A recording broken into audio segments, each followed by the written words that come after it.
looked, etc. And when she told me, my initial reaction was an ego-based response of a need to be offended. I can't believe that. And then I thought about vulnerability, and I thought about how my past had designed me.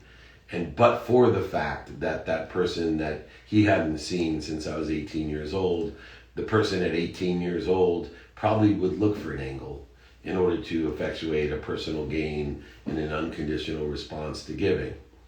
And it was a major leap for me to accept the fact of my design, to accept the fact that it doesn't define, and to be able to articulate the vulnerability and acceptance of, you're right, you know what?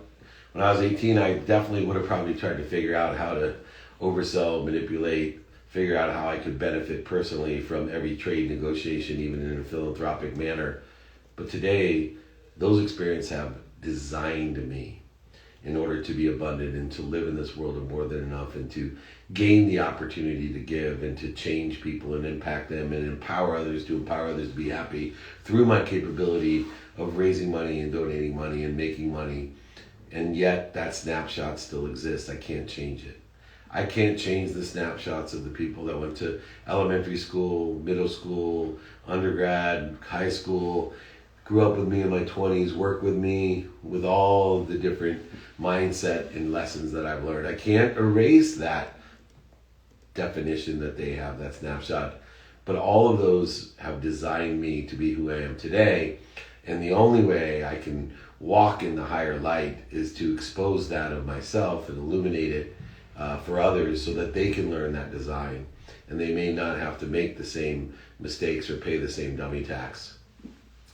In order to do this, in order to create a design of vulnerability through vulnerability, in order to forgive ourselves for the snapshots of the past that may not be our highest self, or just in the circumstance of how we've learned and where we've learned, we need to enjoy the consistent, everyday, persistent, without quit pursuit of our happiness, of our potential. Every single day we have to design ourselves and learn from it. And not being vulnerable means we become numb to our true feelings, that we live a facade, an alter ego effect that will have no fulfillment, passion, purpose, or profitability. It means that resentment that we pent up inside of us, the need to be offended, and the shame that hides underneath those feelings of unhappiness, well, just those bad feelings hiding away, the good feelings are doing the same thing. You cannot possibly truly be happy unless you're vulnerable. It won't work. You cannot consistently, persistently pursue your potential without being vulnerable, and the varying degrees of vulnerability allow you to learn more, allow you to suffer less interference, void shortages and obstacles and attacks.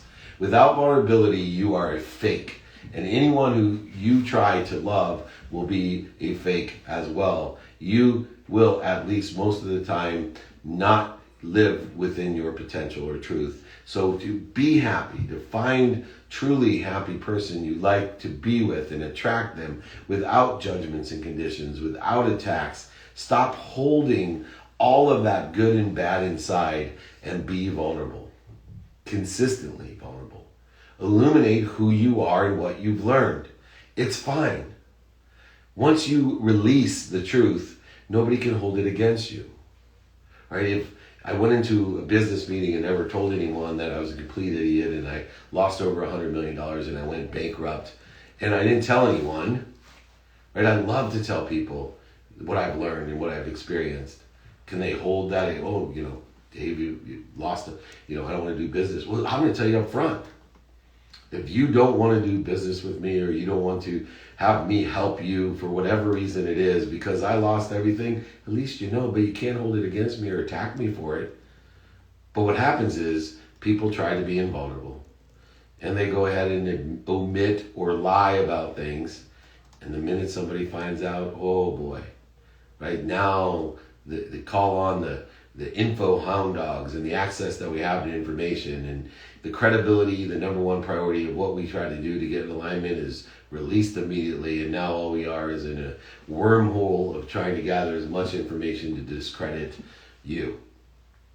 Look, if you seek in any human being, what's to say, if you crawl far enough up the rear side of someone, you're going to find what? Poop. That's what you're going to find. So don't go searching for the poop. Go ahead and illuminate the poop so people are looking for the good stuff of what you learned, and move on and move forward together with invulnerability to be vulnerable. Inspiration clears that interference between you and what you're connected to. Vulnerability can also be a benefit in the workplace. So many people are afraid to speak up about new ideas or criticisms at work, especially in meetings or in the presence of superiors or even inferiors as staged. But if you can become courageous enough to voice your concerns, you'll open up a dialogue that make coworkers tap into the vulnerability as well. How many times did someone ask a question that you say, oh, thank God, I wanted to know that. If you want to see your coworkers making connections, even remotely, then vulnerability is the key. The more that we can be comfortable being vulnerable. I give a dummy tax award at my company to encourage vulnerability.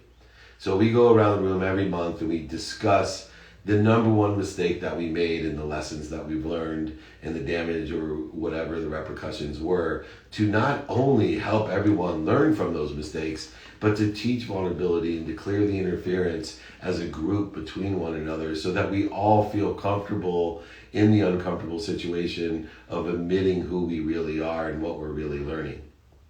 Your ideas and concerns can also profit your workplace as a whole.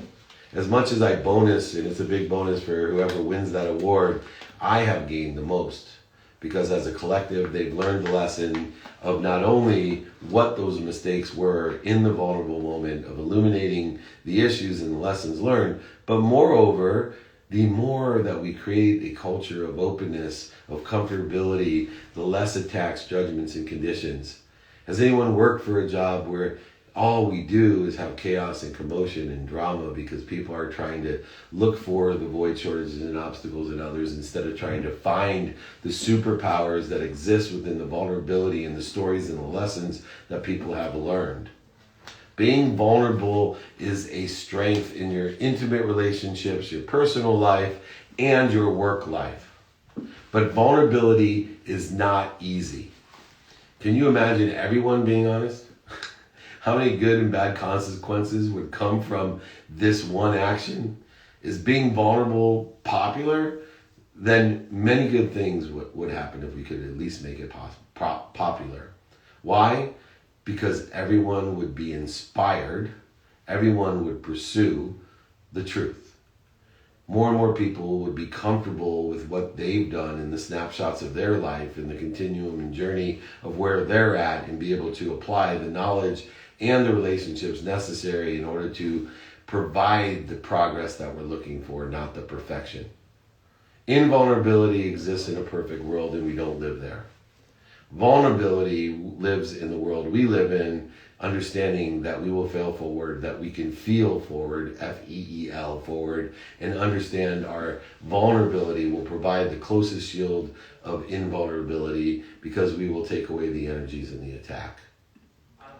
Seeking approval is the number one people feel they can't be vulnerable.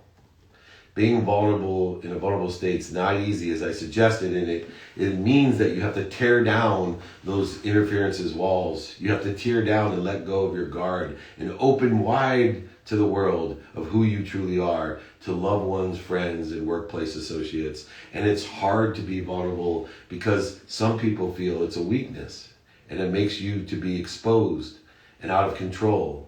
And our society has taught us so many negative things, that lying fixes problems, stealing gets you what you want, manipulation, overselling, back-end selling, and being hard and tough saves you and protects you, especially from your feelings. I wish I could heal the whole of society from the horrible misconception about vulnerability. For now, let's look at a few ways, and one in particular that has benefited you as an individual. Think about it. We will provide you an exercise to go through. If you email me at david@dmeltzer.com, I'll be happy to send you that exercise of looking at how being vulnerable can benefit you, and opening up is your best solution to being invulnerable and worthy. When we seek approvals of others, they will distance themselves from you. This is called disapproval. Nobody likes someone that is always seeking approval. We don't like to be around them. You must feel worthy in order to be vulnerable. I know it sounds strange, but your self-esteem gets higher the more vulnerable that you become. All that bragging and showing how tough you are, how wealthy you are, how happy you are, especially in social media, standing in front of cars you don't own, houses you don't own, sharing some false facade of happiness. No, be vulnerable. Let people know the difficulties, challenges, and the lessons that you've learned. Don't live below the line in liability with blame, shame, and justification. Rise to the top of accountability and tell people, this is what I did to attract this to my life, and this is what I learned from it. It is okay to feel shame. It's okay sometimes to feel that you're not worthy and not something that someone told you made you feel that way. But vulnerability can make you realize that both strengths and weaknesses exist within the context of vulnerability. And this is what will help you realize your true worth and where you need to work on and what you need to work on to take inventory of your values. I appreciate everyone for being so vulnerable and taking the time to be here. Please, today, let's look at those snapshots in our lives that we may not be as proud of. Illuminate them and share them with the people that we're closest to, our family, friends, associates, in order to clear the interference, the protection that we have. Let's dissolve these negative thoughts, judgments, and conditions that are created. If anyone wants to reach out to me, it's just david@dmeltzer.com. Anyone wants my book, reach out to me at shipmeyourbook.com. Happy to send it out, pay for shipping there. Next week's training is on how to utilize no. So if you look at no as a positive or a negative, you definitely want to come to the training. How to utilize no is next week's training. We'll have exercises, guides, books. david@dmeltzer.com. You can always join my text community as well. 949-298-2905. Now my favorite time of the day. It's time for the Q&A. Let's really see what you want to know. Remember, it's not whether people are listening, it's what they're listening for. And this is how I find out what you're listening for. I'm going to bring up first Aaron Wexler as I talk and answer a question here on the webinar. In terms of your ego, what do you struggle with the most? Well, I think spending minutes and moments in ego is what I struggle with the most. I'm getting pretty good at identifying all the needs of the ego, whether it's primary needs of the ego, the Freudian needs of flight, feed, fight, or the other F word, or is it the secondary need to be offended, separated, inferior, superior, anxious, frustrated, angry, greedy, guilty, whatever it may be. In terms of the ego, I struggle the most with being able to be a ferocious Buddha and not trying to resist it, overcome it, go around it, under it, through it, oversell it, back end sell it, lie to it, manipulate or cheat it. Simply to stop and put myself back into my higher frequency, into that vulnerable state of peace and center. So for me, my biggest struggle is to spend minutes and moments in ego-based consciousness, not days, weeks, months, and years. All right, here we go. Aaron, what do you got for me, my friend? Hey, David, how you doing, man? Good to talk with you. You know, I'm actually just about to interview Craig Siegel right now, so this is kind of perfect. And that's a full circle moment because you introduced me to him through your IG Live. So much appreciation. And, you know, my question for you that I think could help a lot of people here, because this is what Craig is talking about. He's talking about the mindset of excellence. And my question for you is, how important is modeling and anchoring when it comes to mindset? Yeah, so number one, the modeling side of mindset, I think is, important in understanding the formulatic way that people learn for themselves. So for me, I create a context that's based off of values and daily practices in order to model the mindset, which I have control of. And so in modeling that mindset, I have lenses that I use of gratitude and forgiveness, accountability and inspiration, lenses of productivity, accessibility, and graciousness. And then I have, in the context of the model, matrixing different variables of daily activities of, the what, the who, the how, the now, and the why. And so I think it's really important to model your mindset, and then anchoring in is just a matter for everything. For me, the definition of anchoring in is to be consistent. And within the context of consistency is a realm of persistence. So not only am I consistent every day, but persistent. And to anchor in, I have to learn to love that process. If you can build any muscle, I would love for you to build a consistent muscle, what I call a habit machine, because if you can apply being consistent to anything, you then have a much more statistical success in finding the light, the love, and the lessons, or learning to love everything you do, because consistency, is a formula or formulatic methodology in order to effectuate not only the efficiencies, effectiveness, and statistical success of mindset, but actually the mindset itself by providing data and creating habits within being consistent and persistent. So number one, you need to find the model that's right for you. Two, you need to anchor in with consistent, persistent behavior to effectuate that in the most efficient, effective, and statistically successful way. Did that answer your question, Aaron? Oh, wow. That was amazing. I wish we could record on here, man. Well, I got it recording. Thank you, Dave. I got it recording other places, so we'll send that out. You can also, all the trainings for anyone, I have it on the playbook. So next week on Monday, just download the training. It's on the my podcast, The Playbook. So we do record these if anyone wants to replay, because I talk fast and there's not time to take notes. Happy to send you my guides, exercises, and notes as well. So thanks for bringing that up, Aaron. I appreciate it. Thank you so much, David. Appreciate you. Right on. All right, next we'll bring up Joseph Storzinger, a friend of mine. I'm going to read a question off of the webinar.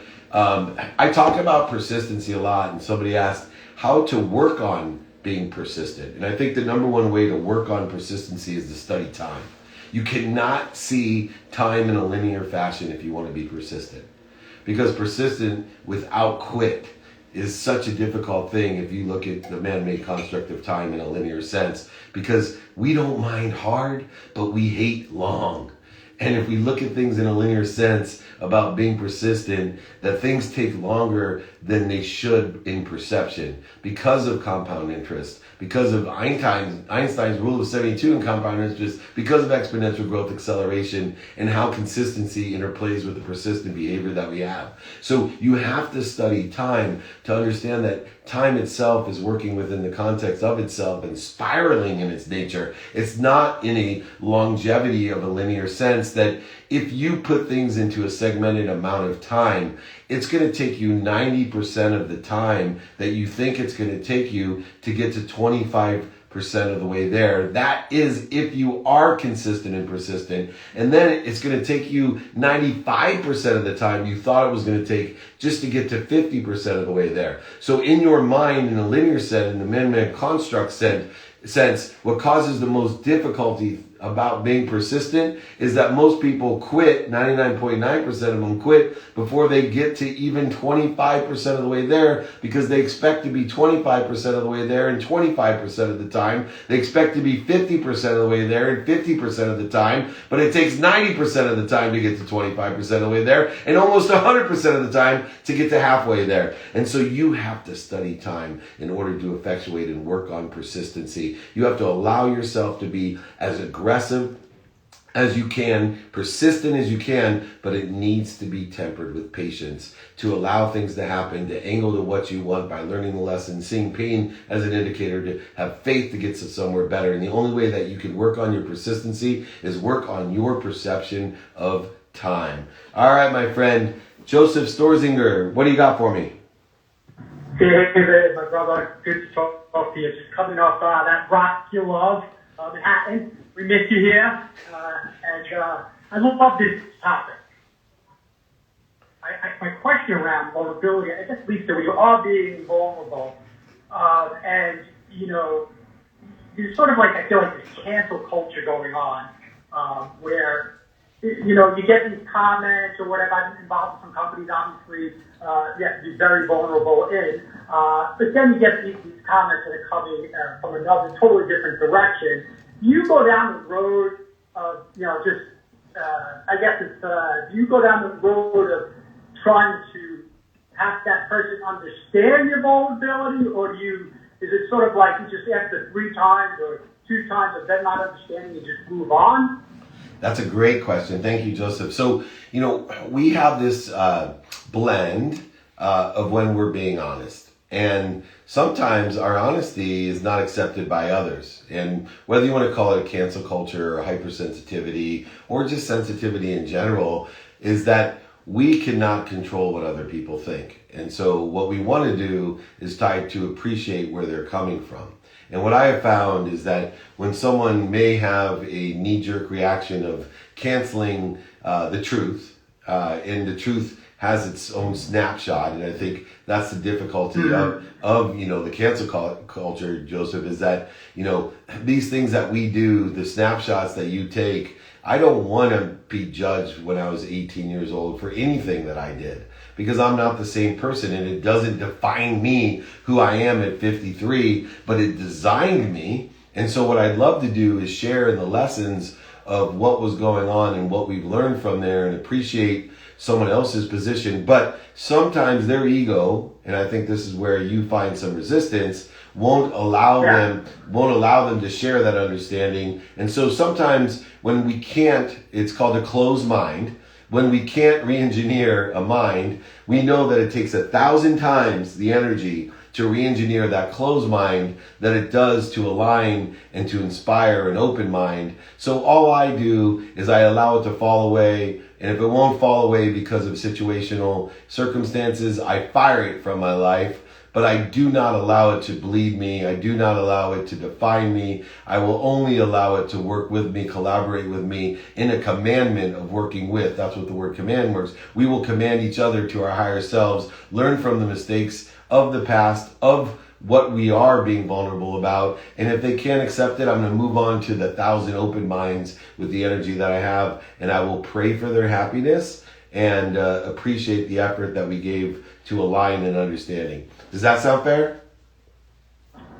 Very fair. Love you, brother. Look forward to you too, man. I can't wait to get to New York. That's my whole New York crew coming in. I love Clubhouse and webinars and Instagram Live. I get to see everyone. Veronica. Oh, it's amazing.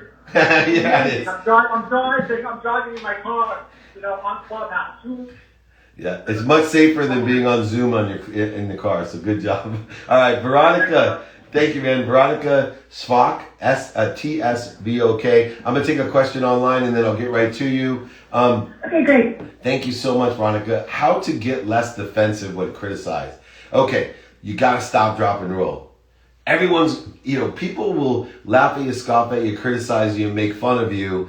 Then they will applaud you. But you don't have to create more resistance and get defensive when someone's telling you what you can't do or what they think you can do or what they want for you. So many people waste so much time, energy, emotion to get to where they want to be by worrying about where other people are telling them they are or they can be. Don't do it. All you got to do is practice being a ferocious Buddha. Practice stopping when somebody criticizes you. Don't resist it.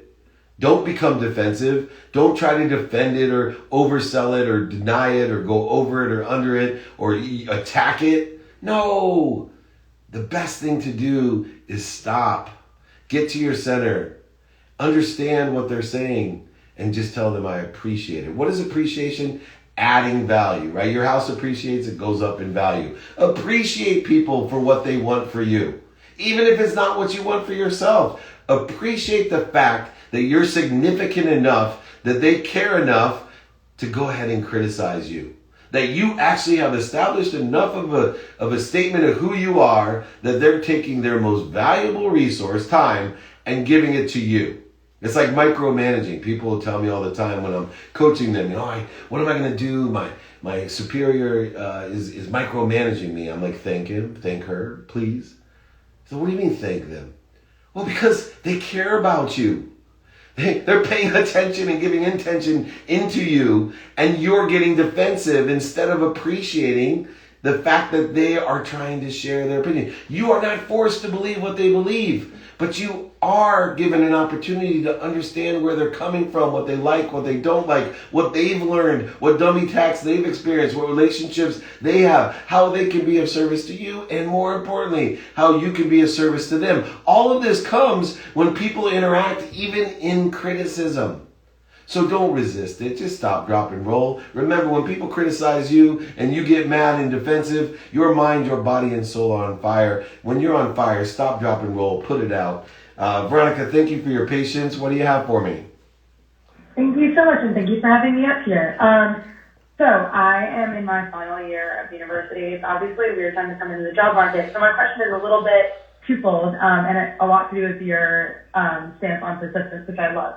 I was just wondering, a big thing I do right now is reaching out to people at companies I'm interested in. Obviously, networking is beyond key. And what is really like the fine line between persistence and more than that when you're trying to reach someone and you're not getting through to them? And then on the other side of that, I was just wondering, how do I, in this market of so many people weren't able to have experience in the past summer, the past couple of years, how do I make myself stand out amongst other entry-level applicants? Absolutely. So, two things. One, when do we know the blend of persistence and annoyance? I think that's a very common thing when people are applying for jobs or in a closing situation in business. Where's the line, Dave, between being persistent and annoying and where I'm damaging the possibility? Here's what I do. I institute a 3-no rule, which is our training. Our relationship with no is going to be our training next week. And this is part of it. I love the 3-no rule. And so the 3-no rule tells me that regardless of the circumstance, career, business, or life, personal, if I make the ask 3 times and on the third time, and I, for whatever reason, I don't get the response that I want, or I may not even get a response, on the third time, I go ahead and let the universe help me. Help me determine whether or not I have an opportunity at this time, whether or not it's the right place or the perfect time. So I go ahead and leave a message saying, hey, obviously this isn't the right place or the perfect time. I've tried 3 times to get in touch with you in order to effectuate an interview or close the deal or whatever it is. I have other opportunities that I must attend to. I really would love to share this opportunity or participate in this opportunity or work towards this opportunity. When it is the right time and the right place, please reach out to me, and I go ahead and let it go. 50% or so of the time, you guys all know my philosophy of percentage of statistics, right? 99% of statistics are made up. So I'm going to tell you 50% or so of the time, people will get back to me. The other 50% of the time, I never hear from them again. And I actually value the people who never get back to me because I believe the people that got back to me, I've accelerated the time frame in which they got back to me, which saves me some time, but I would have gotten that connection sooner or later. I just accelerated that with a compelling event of fear of loss, the walking away aspect of the no situation. But more valuable to me is the 50% of the people I never talk to again, because I have wasted so much time, emotion, money, resources, and energy and relationships persistently being that OCD, anal retentive, I'm not going to quit and I'm going to keep on pushing. And those people that don't get back to me never would. And I'm better off using all of that time asking people in person, on the phone, via email or social media, do you know anyone that can help me? I'm trying to get a position in this industry, career, job, company, or venue, whatever it may be. And I have a much higher statistical success treating everyone as a power sponsor and sponsor and not a gatekeeper, and not trying to knock my head against the same wall thinking I'm going to get a different result. Does that sound like something that would help you? That sounds very, very helpful. Thank you. Awesome. And then the second part of your question is, you be you. I had a wonderful woman today that told me, she had sent all these resumes and, and I said, whoa. Use your power. You came on here, I forget, I was on Clubhouse yesterday, I think it was, and she had the biggest personality, the best energy. She was so lovely. And I'm like, you got to use that. You got to get in front of people on the platforms where you can show off your superpowers. And so be out there listening for the things that people tell you, wow, how do you do that? And use those things in order to effectuate where you want to be. And remember, everyone has different skills, knowledge, and desire. And when you can utilize all these different resources to find where there's synergy and it's supplemented to something that is doing well or stable or something you think will be doing well, you're going to increase those statistical success. So everybody out there, don't just look for the superpowers in everybody else. Look for them within yourself. And if you don't know what they are, listen to other people when they say, how do you do that? Wow, you're good at that. Unbelievable. And you'll start realizing where your superpowers lie. And I know you also, Veronica, have tons of superpowers. Use them and you will be statistically successful in your venture. Thank you so much, David. It's very nice to meet you. Nice to meet you. Come back. We love you. All right, Gigi, you're our next. Let me take a question on the line here. I love that, on the line. You guys remember that? Can you talk more about what attacking thoughts are and how to get rid of them? So first of all, attacking thoughts are ones that you have. And we attack ourselves so much. They're the thoughts about what's missing, what we don't like, what we don't want, what other people want for us. These are all attacking thoughts. Defensive thoughts are attacking thoughts. Anything that disrupts what we already are. And I think, just shifting the paradigm of your own value, your own worthiness, your own perception of I am healthy, I am wealthy, I am happy. What am I doing to interfere with what I am already? Because I know I am, because I'm connected to infinity and limitlessness. I'm connected to the greatest source of power, light, and lessons that exists. I am all of that. And what am I doing to interfere with that? What I do to interfere with what I'm already connected to and through are my attacking thoughts. And I utilize in my book, Connected to Goodness, the cancel, clear, connect process, where I cancel the negative attacking thoughts, I clear them from my mind, and I actually shift my energy through a connection process that's taught in there. And I can send anyone you want a guide on cancel, clear, connect, or I'm happy to send my book, shipmeyourbook.com. But everything, if you forget anything, just remember my email. I will answer it, david@dmeltzer.com. Please, I will give you it's free. It's free, promise. Just go ahead, reach out. I am happy to help. Stop having attacking thoughts, cancel, clear, and connect them. Gigi, my friend, you are up with the next question. Hi, David. I think this is your best training so far. Oh, thank you. And I'm on this, speaking of synchronicity, I'm actually reading Doing Great by Brené Brown, and she talks about vulnerability and all of this. And I have a two-part question. One is, how do we create more safe spaces? Because we grew up in an environment that taught us the opposite, or showed us the opposite. And also, when you talk to someone that doesn't know how to listen, and they just jump to solution, and you need that, and you're vulnerable, and that hurts a lot. Like, how can I protect from that, or just be aware, because they're family, you can't cut them. So how do I protect myself from that? So how can I provide more safe spaces with the right people? Sure. And also, how do I protect myself from the people who aren't able to be vulnerable and aren't capable to be vulnerable yet? Yes, and many people are not capable of many things. As we're on our own journey, we're learning, accelerating, raising our awareness, and building our enlightenment. So safe places, how do we find those safe places? Well, safe places exist with the right people and the right ideas.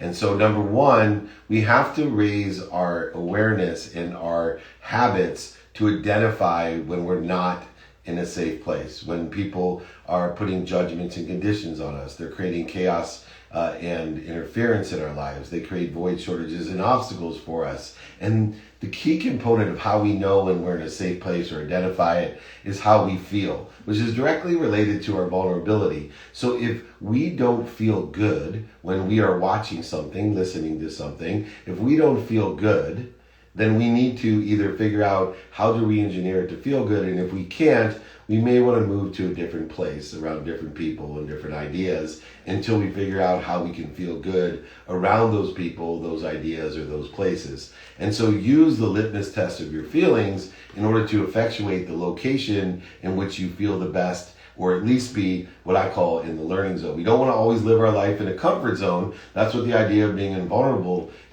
is about, is when we're vulnerable, we're in the learning zone. And how do we deal with not exceeding the learning zone into the anxiety zone. Because if we live in an anxiety zone where we're worried about what other people think, and my dear friend Sharon Lecter, right? What is worrying?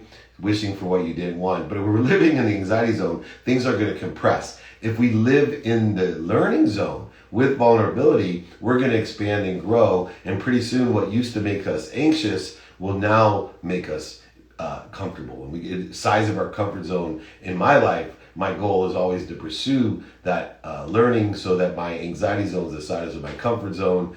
What's outside my old anxiety zone is now my learning zone. And then I have a brand new complexity and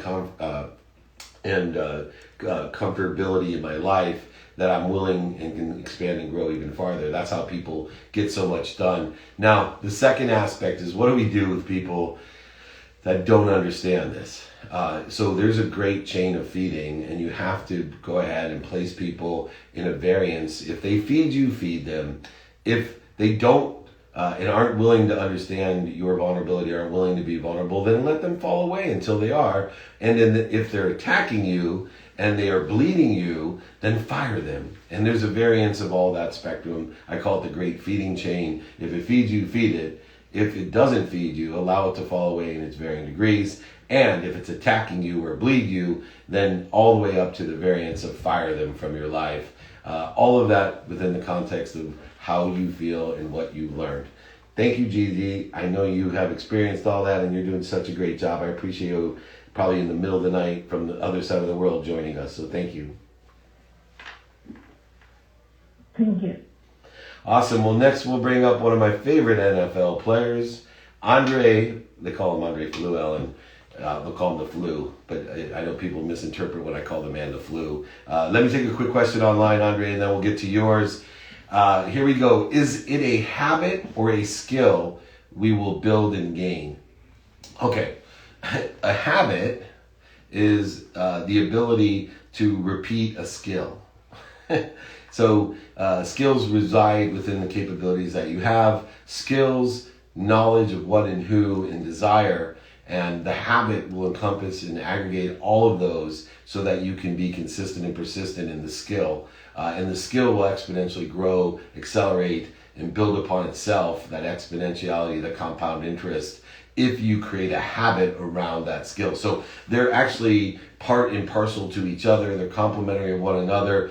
Skill is a subset of a habit. And you can build and gain skills and appreciate them through consistent, persistent behavior that will become either a conscious habit, subconscious, and the 40,000 are the same, neural pathway habit, or even quantum habit, which resides within the context of your own quantum being, your DNA. But I get a little bit too woo-woo when I get excited, so thank you so much for that question.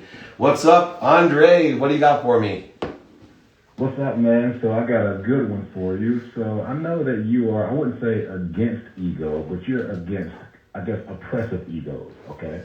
So here's a question I've been pondering over the last few days is, how does someone, myself, anybody else, how does somebody sell ego in situations where they have to when they feel like they're actually against it? All right, so here's an example I would say is, all right, so my birthday's in 2 days. So you know how you're going to go to the Louis Vuitton store and you're going to buy me something out of there? Yeah. All right, so exactly. All right, so everybody heard it. But you know how the people who work in there, there's almost this sense of, if you don't buy anything from there, you are worthless, right? The workers in there. And so, but that's their job, to sell ego. So how if somebody's out there, if it's selling luxury cars or even selling baseball cards, how do you sell ego when you are in fact almost against ego? Because that's something that's been bugging me lately. It's so cool. Yeah, it does. So, I am not against anything. I'm for things. And so understanding that we can't give an egoectomy. People ask me all the time, if I could cure one thing, what would it be? It wouldn't even be the coronavirus. To me, it would be the ego. If I could cure it so that everybody could spend minutes and moments in ego instead of days, weeks, months, and years. What I think we're talking about is more the understanding of utilizing ego in a certain way. And it is manipulative, could be overselling, back-end selling. And one thing about the ego that's interesting in the context of getting what we want is that it's consistent. And I think, studying human nature by studying history and doing the things that I've done in the context of studying ego, the ego-based consciousness of what we need, it's amazing because the thing I love about the ego when I'm trying to help somebody fill their ego is that the ego needs to be fed and will be fed faster than anything else that's out there. So, for example, the need to be offended, the need to be right, the need to be anxious. If you feed it, it will get fed immediately. You can step out the door right now with the need to be offended and you're going to be offended. And so if we have an ego need to buy things that we don't need to be happy, different things to be happy, buy things to impress people we don't like, one of the biggest counterintuitive, complex things that I find is most of the people that work at luxury item stores can't afford what they're selling. But yet they somehow make us feel bad about ourselves. They utilize the ego of feeling separate and inferior in order to effectuate a sale. And so for me, it's being aware and being a ferocious Buddha to one, identify my ego-based consciousness, because there's certain things that I have control of in my ego and others, like the need to be offended, that it won't go away. And I keep on practicing, at least spending less time there every day, but it's there every single day. Where I have effectuated a maturation and a learning, I don't have a need to buy things I don't need. I don't have an egotistical thing to buy different things because I have taken out the scarcity of what I have. I have learned to readjust the paradigm of I'd much rather spend my money helping other people with what they truly need, allowing things to come through me, like building villages and hospitals and scholarships. And I just look at things and I make a comparative economic analysis saying, is this Louis Vuitton purse I'm going to buy for Andre's birthday worth more than an education for a ninth grader in Kenya, Africa to go to continue her education so her family can have water and food and medical care so she doesn't have to stay at home. Those are the things that we do. So I would say this is a journey of being a ferocious Buddha. Learn to identify your own ego-based consciousness and then try to identify others and maximize the abundance in the situation by getting the alignment between the two. Does that sound fair? Absolutely, man. Awesome. Thank you so much. The Faloo, man. He's the man. Happy birthday. I will be sending out a gift. It is noon time, top of the hour. I'm going to turn into a pumpkin, so I got to get out of here. I enjoy everybody. Please reach out to me, david@dmeltzer.com. Next week's training is about learning to deal with no and having the right mindset, heart set, and conscious continuum around no. david@dmeltzer.com. All of the exercises, guides, available for free from today. The playbook will show you the replays, so just download the playbook. Spotify it's featured on, Entrepreneur features it, Apple, Google, everybody features it. Just grab the playbook. You'll love these trainings the second time because you can actually take notes and slow me down to half speed and learn what we're talking about. Thank you everybody so much. Reach out to me, david@dmeltzer.com. And remember, most importantly, everyone, be kind to your future self and do good deeds. Have a great weekend.